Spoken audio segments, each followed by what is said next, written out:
अस्सलामुअलैकुम मेरे प्यारे दोस्तों, कैसे हैं आप। लास्ट टाइम मैं आपको बता रहा था जनाब सैमुआ कंट्री के बारे में कि वहाँ पे आप जॉब कैसे कर सकते हैं, वहाँ पे बिज़नेस कैसे कर सकते हैं, वहाँ का टूरिस्ट वीज़ा कैसा है, वहाँ पे क्या ऑन अराइवल वीज़ा पे जाना चाहिए या आपको वहाँ से जब वहाँ जाने से पहले आपको वीज़ा अप्लाई करके जाना चाहिए। ये सारी बातें मैंने पहले बता दी हैं कि उनका टूरिस्ट वीज़ा कैसा है, उनका बिज़नेस वीज़ा कैसा है और इसके साथ साथ उनका जॉब वीज़ा कैसे अप्लाई करते हैं। आज मैं आपसे 3 बातें कहूँगा। अगर आपने इन 3 बातों पे अमल कर लिया तो सैमुआ का चाहे टूरिस्ट वीज़ा हो, चाहे बिज़नेस वीज़ा हो, चाहे फैमिली रीयूनिफिकेशन वीज़ा हो या जॉब वीज़ा हो, आपको इंशाल्लाह ताला किसी चीज़ का कोई मसला दरकार नहीं होगा। तो आज की वीडियो होने वाली बहुत इन्फॉर्मेटिव, तो आपने जुड़े रहना है। हाँ, एक और चीज़, बहुत से लोग सवाल करते हैं कि आप हमें ये बताएं, आप हमें वो बताएं। भाइयों, मैं जो कुछ भी होता है ना, सारी अपनी वीडियो के थ्रू आपको कन्वे कर देता हूँ। So it's all up to you कि आप उसको कैसे लेते हैं, कैसे उसको परज्यूम करते हैं, कैसे उसको अज्यूम करते हैं। तो दूसरी बात यह है कि फिर भी कोई सवाल हो तो पूछ लिया करें। हो सकता है कि कोई चीज़ मैं अंदर डिस्कस ना करूं तो फिर सेपरेटली आपको बता दूं। तो पहली बात तो ये कि एक चीज़ ज़हन में बिठा लें कि सैमुआ का वीज़ा पाकिस्तानियों के लिए नहीं है। आप अपने माइंड में बिठा लें कि सैमुआ पाकिस्तानियों को ऑन अराइवल वीज़ा देता है। ये बात कंफर्म है, ये 100% कंफर्म है। चाहे आप वीज़ा इंडेक्स 2026 विज़िट कर लें, चाहे आप कोई भी वेबसाइट बना लें, चाहे आप कोई भी वेबसाइट को देख लें, तो Samoa gives you visa on arrival. जब आप सैमुआ पहुंच जाते हैं तो फिर आपको वीज़ा वहां पे अवॉर्ड कर दिया जाता है। दोस्तों, जो दूसरी इंपॉर्टेंट चीज़ है वो ये है कि सैमुआ आपको वीज़ा तो ऑन अराइवल देता है, मज़े की बात ये आपसे फ़ीस भी नहीं लेता। सो ये दो चीज़ें बहुत ज़्यादा अट्रैक्टिव है। लेकिन आने वाली अगली 2 बातें और टफ होने वाली। पहली बात ये कि सैमुआ जाने के लिए आपको डायरेक्ट फ़्लाइट नहीं मिलेगी और यहाँ से सैमुआ जाने तक आपको 2 से 3 दिन लग जाएंगे और टिकट मिनिमम 3.25 लाख से लेकर 5.5 लाख तक हो सकती है। ये इसकी बैड चीज़ है। दूसरी चीज़ वो ये है कि समटाइम वहाँ पे आप जॉब के लिए या बिज़नेस के लिए या टूरिज़म के लिए जाते हैं, अगर आपकी वहाँ पे होटल बुकिंग नहीं है, अगर आपका वहाँ पे कोई जानने वाला नहीं है या आपके पास कोई इनविटेशन लेटर नहीं है, मैं ये नहीं कह रहा हूँ कि इनविटेशन लेटर इज़ नेसेसरी, मैं ये नहीं कह रहा हूँ, लेकिन सम टाइम अगर आपके पास ये चीज़ें ना हो तो हो सकता है कि वो आपको वहीं से वापस भेज दें। तो कैसा लगेगा कि अगर आप 5-5.5 लाख की टिकट लेके जा रहे हो और वहाँ पे आप एंट्री भी नहीं ले रहे हो, चूँकि इसकी एंट्री 60 to 90 डेज़ होती है, ये ज़हन में रख लें।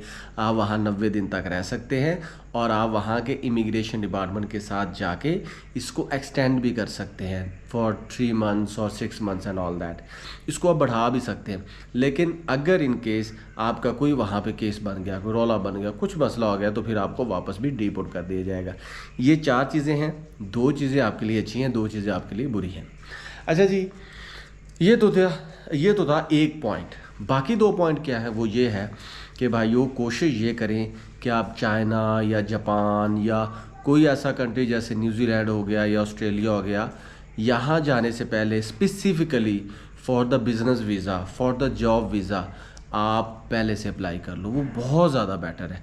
उसकी वजह यह है दोस्तों, मैं हमेशा से ही आप लोगों को ये एडवाइस करता आ रहा हूँ कि भाइयों जहाँ पे भी वीज़ा ऑन अराइवल हो, लेकिन अगर उसकी आपके पास कोई ना कोई ऐसा सोर्स है या कोई रिसोर्सेज हैं कि कोई एम्बेसी है जो आपको वीज़ा प्रोवाइड कर दे अदर देन पाकिस्तान, तो फिर आप कोशिश ये किया करो कि अगर आपकी अप्रोच भी हो वहाँ पे, तो आप वहाँ से जाके पहले ही वीज़ा जो एक्शन होता है ना, प्री जो वीज़ा एप्लीकेशन है वो कर दिया करो।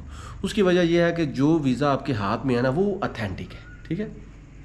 अच्छा जी, जो तीसरा पॉइंट है ना, वो ये है कि भाई अगर आप वहाँ पे टूरिज़म पे जा रहे हैं या वहाँ पे जॉब पे जा रहे हैं या वहाँ पे बिज़नेस के लिए जा रहे हैं, तो आपके पास पैसे कितने होने चाहिए। सिंपल इज़ दैट कि अगर आप टूरिज़म के लिए जा रहे हैं तो 5 से 6 lakh other than the expenses of your itinerary, यानी कि टिकट के अलावा आपके पास 5 से 6 लाख होना चाहिए अगर आप वहाँ पे मैक्सिमम 20 से 30 दिन के लिए जा रहे हैं, ठीक है। अगर आप वहाँ पे जॉब पे जा रहे हैं और अगर आपको वहाँ पे किसी ने लेटर भेजा है, अगर आपके पास वहाँ पे सारा रिकॉर्ड है, आपके पास वर्क परमिट है, तो फिर आपके पास 2-2.5 लाख भी होते, इट्स ओके, नो इशू। और ये मैं बता रहा हूँ आपके जो टिकट के अलावा ख़र्चा है।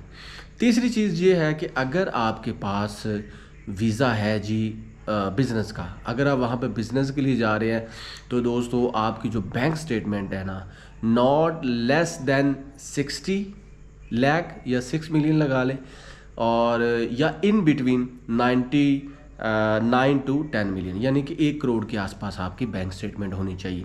अगर ये चीज़ है तो आपका प्लस पॉइंट है, चूँकि आप वीज़ा ऑन अराइवल पे वहाँ पे पहुँचोगे। अगर आप इन केस पहले वीज़ा नहीं लेके जाते हो, तो अगर आपके पास पैसे होंगे तो फिर आपकी जो है ना वो प्लस पॉइंट है।